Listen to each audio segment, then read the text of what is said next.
Chers frères et sœurs, Assalamu alaikum wa rahmatullah wa barakatuh. Notre réflexion du jour s'articule autour du thème à propos de l'âme. L'âme est le constituant fondateur de l'être humain. Le corps n'étant que son réceptacle, qui n'est qu'un simple amas de matière organique biodégradable destiné à retourner en terre. En clair, l'âme est ce qui nous détermine et ce qui retourne à Allah. Sa nature échappe à la connaissance humaine et est du seul ressort du Créateur Allah, comme il le signifie au verset 7 à 10 de la sourate 91 à Shams, le soleil, et je cite, « Et par l'âme est celui qui l'a harmonieusement façonné, qui lui a inspiré son immortalité, de même que sa piété. A réussi, certes, celui qui la purifie, et est perdu, certes, celui qui la corrompt. » Fin de citation. De fait, de la qualité de notre lien avec Allah et de nos interactions avec ses créatures dépend donc notre salut auprès de celui-ci. De fait, la nature de nos différentes interactions avec Allah et ses créatures contribue à salir ou à purifier notre âme, comme l'affirme Allah au verset 38 de la sourate 74, le revêtu du manteau, Al-Mudaffir.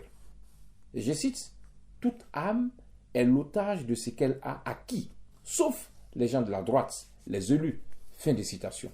Aussi est-il fondamental pour tout croyant d'avoir comme préoccupation majeure de toujours chercher à purifier son âme en agissant constamment de façon bienfaisante en vue de préserver pure sa véritable richesse qu'est son âme. En réalité, les spiritualistes distinguent trois étapes par lesquelles transite l'âme dans sa quête de perfectionnement. Au bas de l'échelle se trouve l'âme Ammara, qui est celle en pleine perdition, celui du pécheur éternel. Au niveau médian, on a l'âme Lawama, celle qui a conscience de ses imperfections et qui donc se blâme, se remet en cause en vue de se débarrasser de cet art. À ce propos, Allah affirme au verset 2 de la sourate 75, Al-Qiyamah, la résurrection, et je cite, « Je jure par l'âme qui ne cesse de se blâmer. » Fin de citation.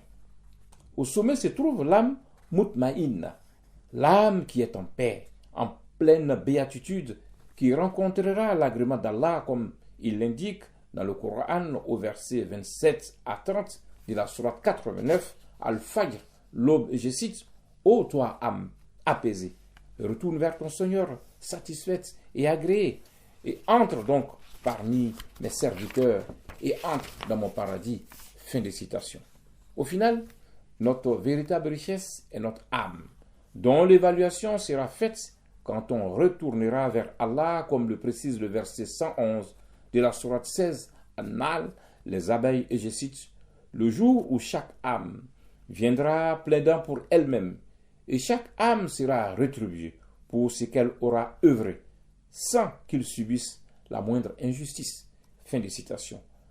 Qu'Allah nous accorde la lucidité et nous aide à purifier notre âme. Amin. Ya Rab.